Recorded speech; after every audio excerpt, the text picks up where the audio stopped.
So today we are continuing on tree clearing. Got the saw, and we're pretty much, so our solar panels, I'll give you a reference, house is there. The wire's gonna run up to kind of this rock right here. They're gonna face south, which is sort of that direction. So we're cutting all the trees off this ridge along through to here. We're gonna leave those two for now because at that point that should be kind of middle of the day, not too worried. Getting that early morning sun is what we want, so we're just, you know, cutting right through it. So I think last weekend we cut something like 25 or 30 trees. I think today we have another 30 trees to go. So we're just burning the branches, and then we're piling up the wood into 8-foot lengths for firewood. And we'll haul those out, maybe with the tractor, maybe with the trailer, not sure yet. And then we're cutting, you know, everything else, kind of branches and stuff, to stove length. And then we've also got, you can't see them here, but there's a whole bunch of saw logs that we pulled out for getting milled into lumber for doing timber frame stuff on the house that we need to do still. So it's kind of killing, we're 3 birds with 1 stone. A lot of work though. And voila, firewood.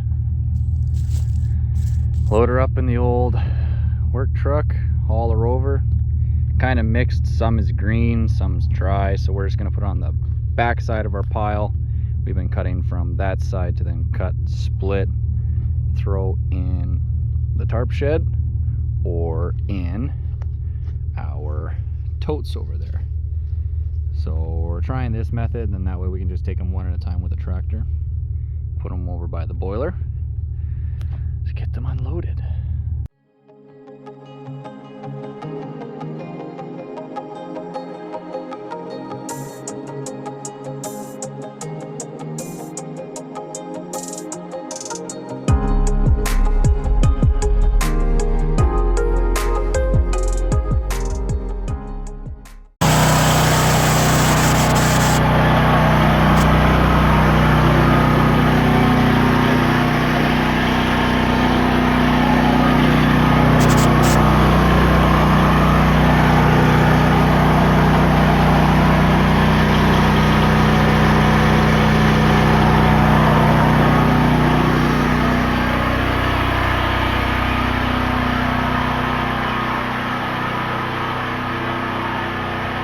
So those are the temporary lights. Then the extension cord, the yellow one, comes to here, which then he has kind of sketchily. I guess this really isn't that scary because inside of like where you connect your lights and whatnot, that's all they do, is they just put on the morettes or whatever they're called, twist the wires together, and away it goes. So you can see we have 2nd floor bathroom GFI and the light up there. So then that then uses just the regular household wiring to run it upstairs. So pretty nifty. The perks of having a family member that is an electrician. Just goes hog wild with everything and makes it not only perfect, but then adds in stuff like this just to make things easier.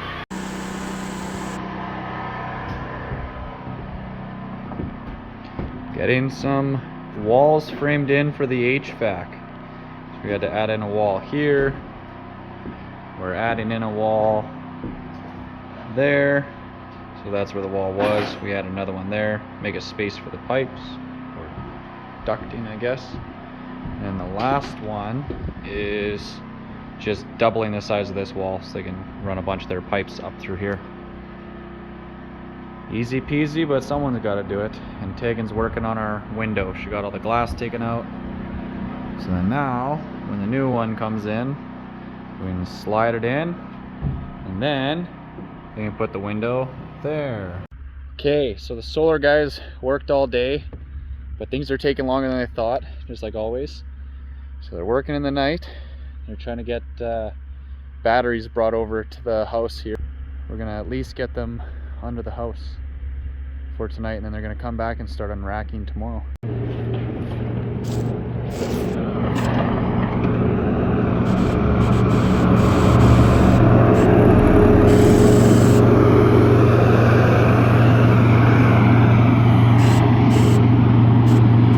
Filming from inside because it is windy and messing up the audio. So we got the electricians here. They're grabbing the last little bit of limestone. So now you can kind of see where that array is going to be. So they're putting the limestone down, the blocks on top, and then that aluminum racking is where the panels will go. So these are the concrete blocks it all gets mounted to, and that's the beginning of the framing that the panels will go on. But yeah, they came Wednesday, Thursday this last week, so it took them 2 days to do what you have here to get everything lined up pretty nicely. I want to say Monday, Tuesday they were planning to have the whole thing done. I think they have lots more to do than just 2 more days, because you figure they have to do all the racking, put the panels on, run it to the house, and then actually install the stuff inside. Oh, look at that. House is looking good. It's slowly getting there. But yeah, no, this will be exciting. Then we'll have our own power. So who knows, maybe by end of next week we'll have electricity. That would be amazing. That would be, you know, first utility in and done, which, I mean, usually if you're just hooking up to the power grid, they just come and hook it up and boom, it's instantaneous. This is a little more complicated, but no bills then. So this is the line that they're running the electrical for the solar in. So it's basically just a conduit that runs all the way to the panels over there. So it says it's not really supposed to be sitting out in the sunlight. We're probably gonna have to put some, we're thinking of doing like a rock garden on top of it, just keep sunlight off, keep people from hitting it or something, but we'll figure that out. As long as the fire commissioner is happy who's doing our electrical inspection, then we're good. Let's go take a look at the panels. So this is where it runs up to. It's even gonna come from here into these boxes. I guess these will be our isolator switch or whatever. So we'll be able to shut off. I guess that's the rapid shutdown. So what they did was they put these concrete blocks in. So I guess typically you would do sonotubes drilled, you know, drill it, auger into the ground, pour a sonotube, mount this racking right to it. Because I'm all bedrock, they couldn't do that. Originally I was going to build some stands or something adjustable for them that would go right to the bedrock. They didn't want to do that because, I mean, I understand they don't want a civilian doing something, but yeah, they got these blocks all in, and yeah, I mean, I'm not super happy with how it's been done. We should have done a whole gravel pad on this entire thing. And if I would have known ahead of time, I could have just done a whole level gravel. You can get it right in here with the tractor. They had a skid steer, but they're kind of up on these little pyramids, or whatever you want to call, of gravel, which you can see like that one there. That one's already started to rotate. So it's, especially because they don't have the racking in the center of the block, which don't quite understand the logic, but it's one of those deals where it's like once the professional comes and gets it in how they want it, then I can come behind them and, you know, fix it up and make it better how it should be, which is really unfortunate. But I mean, I do, you know, contracting stuff on my own, and I just find, like, you know, it's kind of scary thinking about how a homeowner who doesn't know anything, right? Someone does stuff that, you know, they're trusting the person who they hire, and time again, I mean, it's stuff just isn't done right or whatever, and you have to kind of keep double checking. Or something like this, where it's like, is it done wrong? No. But is it done the best way? Also no. Anywho, so I'm gonna have to fill all this in with gravel, hopefully before all the blocks tip over, but that'll be next spring. And then they started on the panels. So this is 11 of the 24 of them. So these are, I want to say they're 3 feet by, so they're like 6 feet. So 3 feet by 6 feet or something like that. So there's gonna be 24 of these bad boys. So what I did though was I had them put it just a little bit back from this edge here, just so I can, you know, snow blow or shovel a little trail through here. So that way I can come here and take all the snow off of them. the sun is out and it melted all snow off, but I did notice in that last snowfall we had that it just stuck to it. Other thing I'm not sure about with these panels is, so due south is kind of this direction. The panels are pointed this direction. They don't seem too concerned with that. I've always heard that panels you want to have facing right to the south. Ideally, we were hoping to get sun from there right to here, whereas now we're going to get sun from there to there or something. Hopefully that doesn't become a problem. If not, or if it is, then we're going to have to get them moved. These are double-sided panels though. So the back sides of the panels, but I guess it brings in about 30% of the capability of what the front does. So for every 3 panels, it's like having an extra panel. It's like we're having, you know, 30 something panels here instead of 24. The other thing is all of these, all of this racking, these are all angling back. So it comes up and then these are angling like this direction. So to me, physics, you should have this at a 90, so it's a straight vertical load. Right now it looks like it wants to tip backwards. Again, they say that that's fine, that's normal, so I'm not the professional, I have to trust them. But still, this doesn't seem right. So these are all the batteries that came for the solar system that they're working on. And they look like this. They're essentially just a giant car battery. So you just have 2 posts on top, and they are 6 volt and 533 amp hour. And again, the guy doing all this says shouldn't have to worry, it should run a whole bunch of stuff and basically run the whole house, or it's supposed to run the whole house.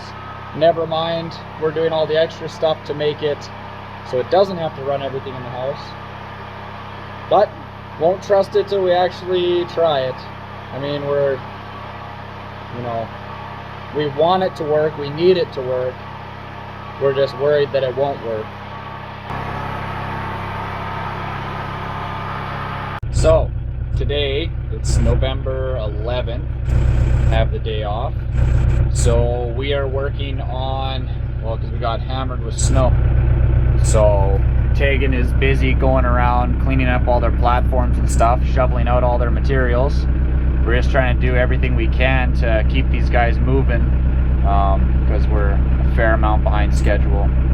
So what I'm working on is right in here, I have to dig out this gravel till we hit bedrock and then drag that tank into that indentation, shim it up with some boards just to simulate where that tank is going to sit, because we were supposed to have that tank on a concrete pad this year, but we weren't able to just because of, you know, scaffolding and other interference with the framers being able to do their stuff.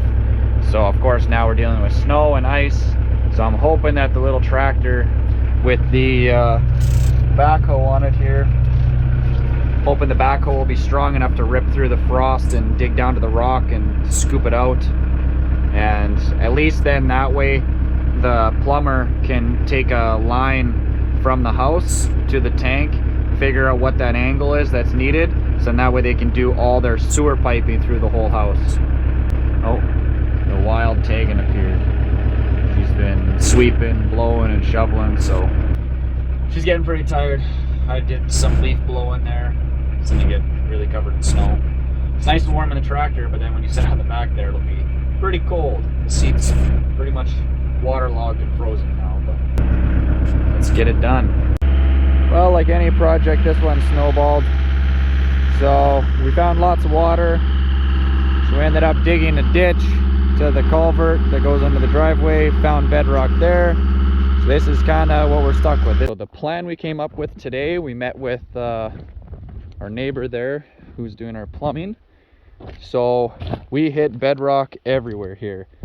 So pretty much everywhere that I have dug, bedrock. That's about a foot deeper, bedrock. The edge of that, bedrock.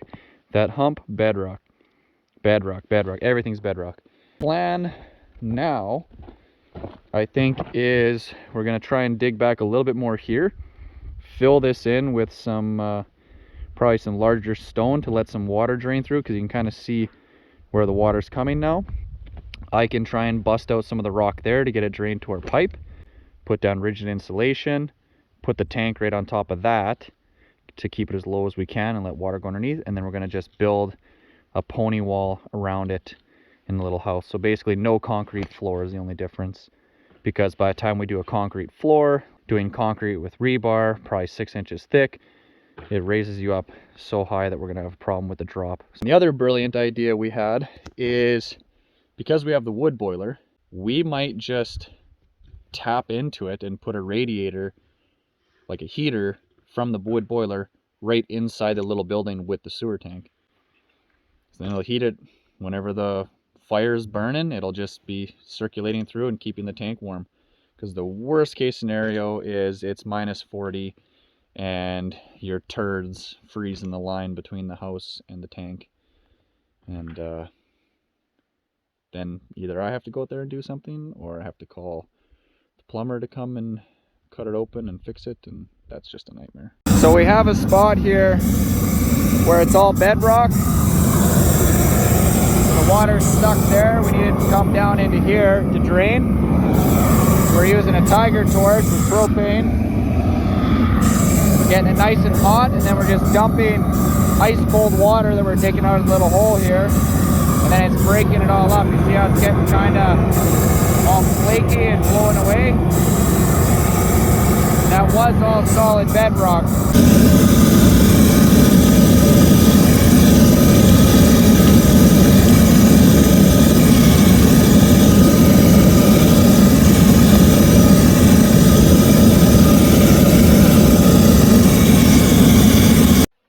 Well, after about 3.5 hours of cooking the rock and scraping it away and hammering it, it was all good until I hit that, the quartz. Whew, that's a lot harder than just regular granite. So we took out, so it was from there across. So we took out like 8 inches or so of rock. We're almost there. Almost got the sewer tank in. We got it lifted up. We're putting scrap pieces of the rigid insulation underneath it. Yeah, this thing has just fought us all day. Everything's getting all frozen, so having to break up the material to then spread it and pack it, and then it's a big wet hole that we're trying to fill, so it's nothing went. This whole everything about moving this tank, getting it set up, has just been a nightmare. This would have been way easier in the middle of the summer, but of course we couldn't do it because other stuff with the framer and whatnot.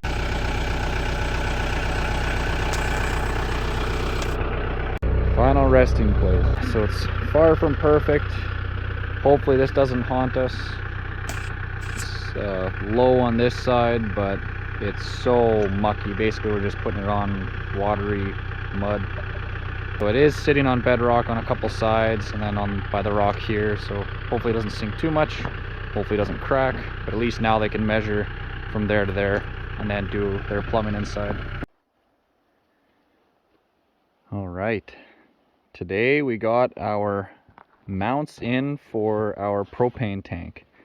So the company that we're going to be buying our propane from, we are renting a tank, so it'll be part of our annual fees and whatever, but then that covers all the revalving and checking the regulators and all that kind of stuff's included.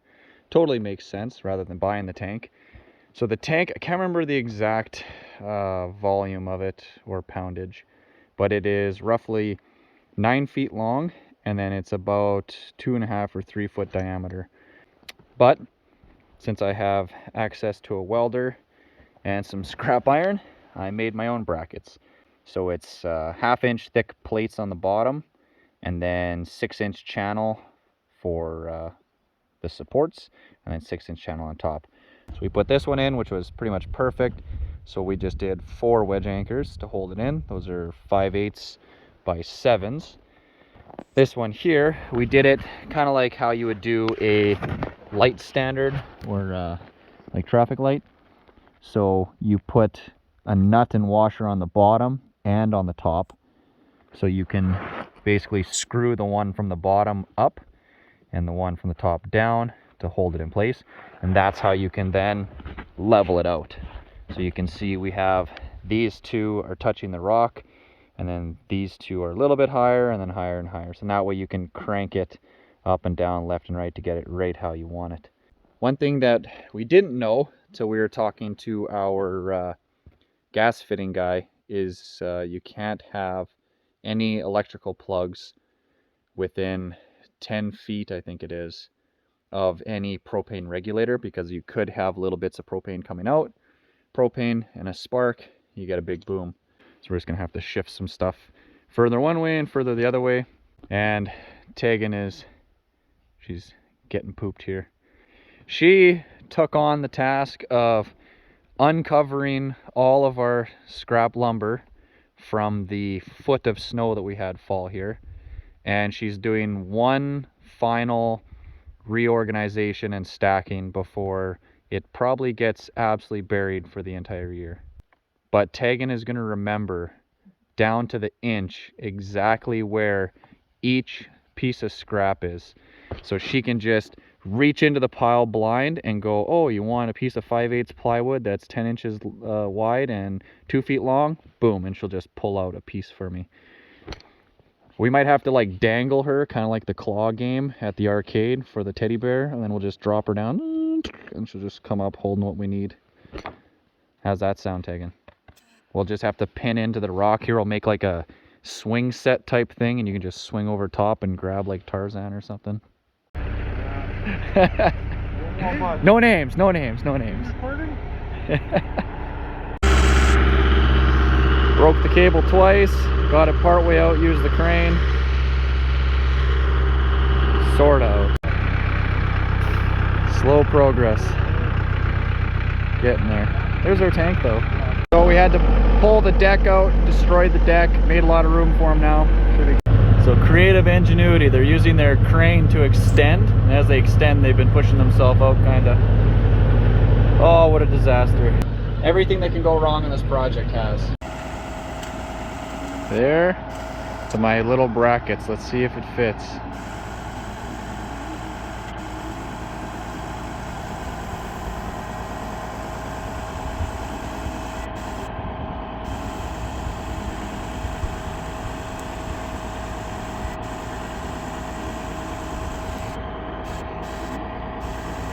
Man, it'd be nice to have one of these trucks, but like they said, it's two-wheel drive only and no weight in the back, so weight's in the nose.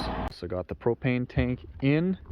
I kind of missed that in the whole ordeal that we had with them getting stuck. I got them craning it up, but I didn't get them in place because I had to help them line it up in the brackets. But as you can see there, it fit just perfectly in my brackets. It was beautiful, just set down right in it nicely. They got it all filled up with propane for us, which we can't use because sounds like our gas fitter isn't going to be here for another month or so to just start, never mind finish. So it'll be a long time.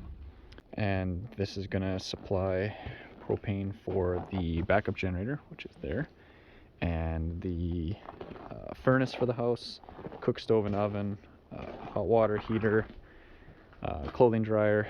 So this line, they also left it loose.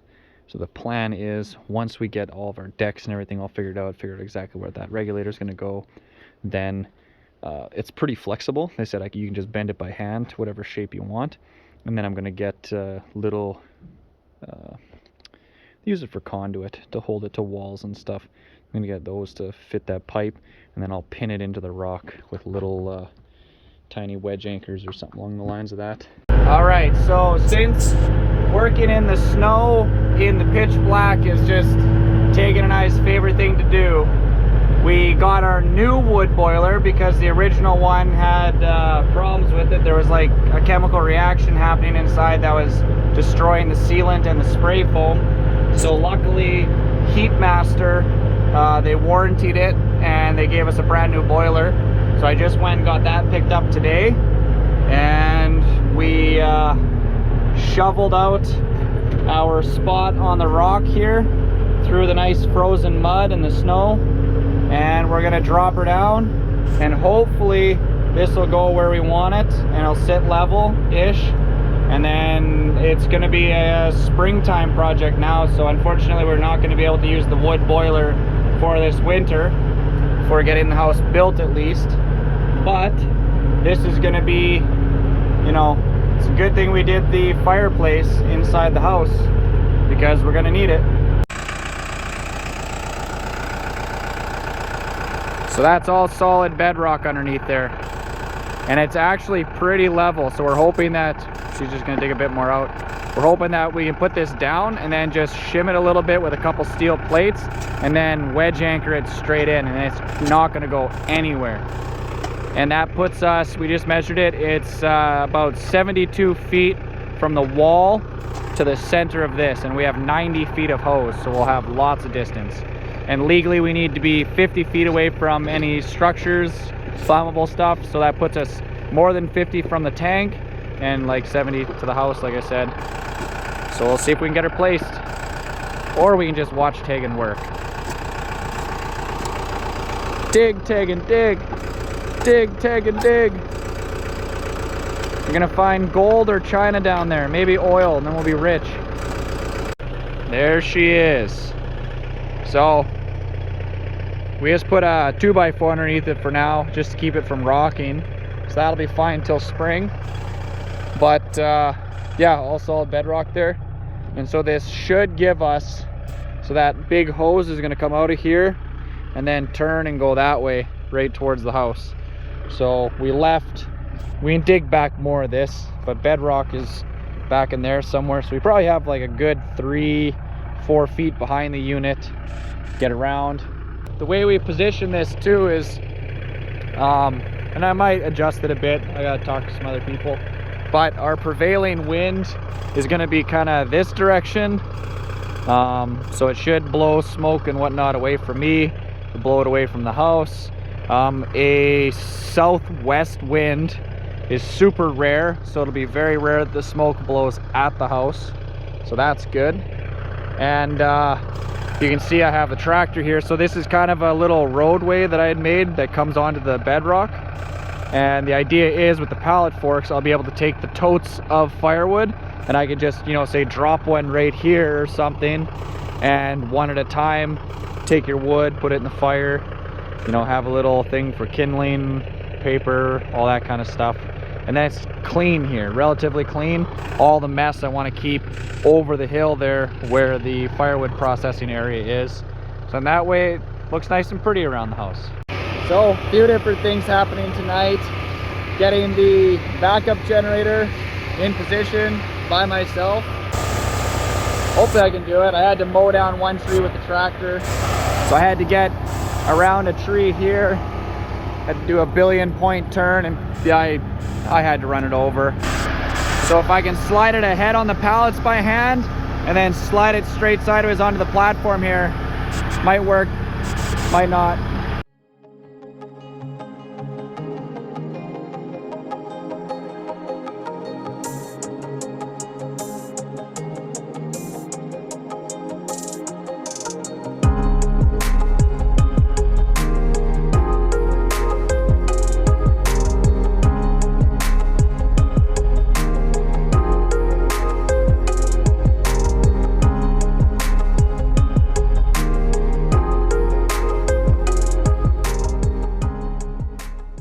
This is the other exciting thing I got done today. So I got all the bricks back inside, and this thing would not produce heat. And I mean, even now it's lukewarm air at best.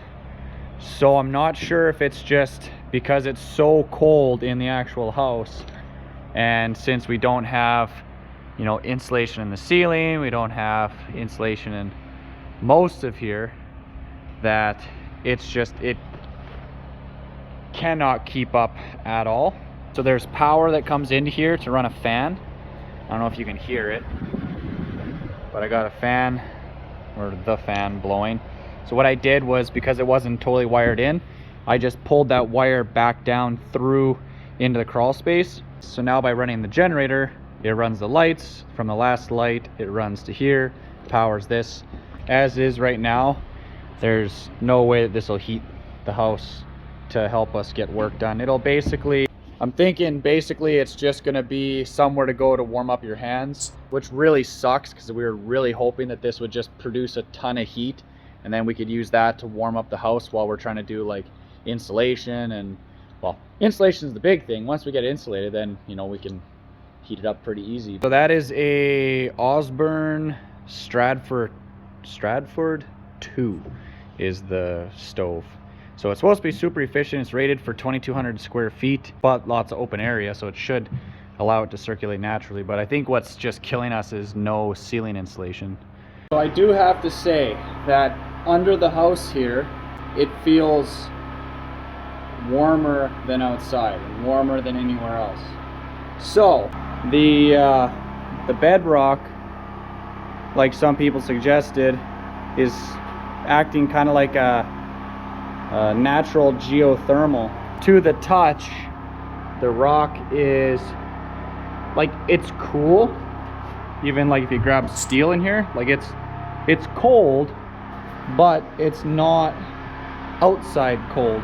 We have our propane water heater. These things are insanely expensive. I guess it's not insane. I'm used to electric. Electric is way cheaper than gas. Gas is way more expensive, but this is also the forced air one. So this is super, super high efficiency. And that's a propane specific unit. You can't buy a gas one and then convert it. And that's gonna be paired with this guy, plate heat exchanger. So this guy, so on the cold side here, this will get mounted above it. And then you're gonna have, basically, you'll have water from the tank that goes into the hot water tank. It'll come through going, you know, one direction. Hot water will come the other way. It'll go from here, there, and out. So cold water is going this way, hot water is going this way. The hot water is coming from the boiler system outside, running through to this. So this is basically like the heat exchanger on your car, except instead of water to air, it's water to water. So it's taking the heat from the water in the boiler system, which is actually glycol, and then heating up your water that goes into a hot water tank. The really cool thing is it's not just preheating it going in. As it's sitting here, because that pump is just circulating the hot water all the time, this will get super hot. As this gets hot, it'll naturally, through convection, pull the water out of this tank and heat it. So it'll be, through convection, keeping the entire tank hot. So a lot of people, I've read, actually just shut off their propane heater for the winter season while they're running their boiler, because it runs so well with just using the hot water. And the other little thing that we have is we got this guy. So this is the radiator that's going to come from the boiler and go into the plenum in the furnace. So then basically the hot water will come through there, air blows through that, heats the entire house. Today's project, all the wood siding. Got everyone to help before winter came already, but tried to beat winter. We're on our last couple boards. Rip them down. On this side. Yeah, on this side. Then we have the whole side around here. This will all be in the spring, and then the side with the fireplace, that'll all be in the spring. But we had to get that all done because Wayne has to get plugs in before we can insulate. Our edges here, we just cut them in a straight line, so we're gonna have to do some type of a trim here rather than trying to run it across and then 45 it to 45 it, plus these are all at an angle. Because since these are all beveled, right, which means they're basically a wedge, they start thin and then they go thicker, and then they overlap by ½ an inch. The saw actually has to be set at a 45 where they join to make a nice joint. There's a joint here, so like these joints, so these are 45 to overlap, and then it's also cut at roughly 6 degrees of an angle, which then actually gives you your straight edge. Here's an offcut, so you see how that's at an angle, but yet on your flat face here, the side you see, that ends up at a perfect 90, which I'll prove with a tri-square. Isn't that weird? Rather than trying to use just this tiny little bit of overlap here to put our screws in, or our nails to then hide them, we did them all just down a little further, and we're just using straight up decking screws since this is treated material so they don't rot out. And we're not too terribly worried about water infiltration. We do have all the rigid, which is also a weather barrier. And then Wayne here, so this is what we had to do this for. So we're getting it all cut in nice, so it'll sit nice and flush. And we're done this side here. So this siding is actually, what, 10 years old, Tegan? Yeah. So our local lumber yard, because we're near cottage country, they used to get this stuff specially made. So they would order the pine siding, so this profile, then they would ship it to a company that would pressure treat it, and then they would stock it. Well, you can't get that anymore unless you special order. So it would be crazy expensive to get this, you know, ordered in specially for us. But it just so happened that they had this left over, and kind of everyone forgot about it. But Tegan found that they still had it, so they gave it to us for a hell of a deal, just to kind of get rid of it before it went bad. And it's like brand new, so it's like a rough sawn on this side, so it gets that nice rustic look. Turned out really, really nice. But yeah, so you can see this is what Wayne was doing with the plugs. So now we can just put our, you know, our receptacle or whatever right on that, our cover plate, and you're not gonna have a big huge box, or it's not gonna be stuck in a big hole we gotta trim around. Just do this, do a little bit of silicone or whatever, boom, done. But yeah, it turned out so nice. Big thanks to my dad and my buddy Brennan. And yeah, what did it take us? Like, it didn't take us all day. Like, we were done by 3 o'clock. Yeah. Tegan and I started at whatever, 9-ish. Brennan got here at 10. My dad got here at lunch. So yeah, we hammered this out in no time at all. And then once we got that timber frame entryway on here, oh, it's gonna look so nice. And then you'll have the views from the deck. Be so pretty. Siding update. Ta-da! But just look at that. So they got the vinyl shakes up top, which worked perfect. There you go. So it's nice with that extra, it's just, you know, darker up at the top now. And then down here we're gonna do the wood siding, same as what I'll show you on the other side there. But it just turned out beautifully. The siding on the bottom here, the general contractor is going to do that himself. The framer did everything else here. The rest of the flashing around, and then the actual tin there. They got our door in, so that is good. The only issue with that, which I had noticed before, but they were pretty adamant it wasn't, but the rough opening was a little short. So they had to cut it back out and then put in 1x4s to get it the right height. They just have some of the odds and ends, like they have to get the corners put on. There's a couple that have to sit a little askew just because of the way the ribs lined up. And this wall here, this wall is all tin. So that's what they have to finish up with on this side, is just finishing the tin up there. So here we are where the fireplace is. And this is the stone we went with. So that's that Novik stone. So it's vinyl siding and it all locks together. So it's actually in panels, and you can just kind of see where it offsets across. But I mean, from a distance, I mean, as long as it doesn't shrink and warp too much, shouldn't notice too much of the gaps and whatnot. And then it comes with its own corner pieces. So you run the corners up, and it actually looks pretty good.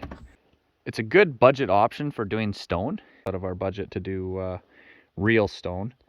And we looked at foam panels, which suck. We looked at the kind of concrete blocks that you can get that have the stone in it. then you hang those, but you have to do lots of reinforcement.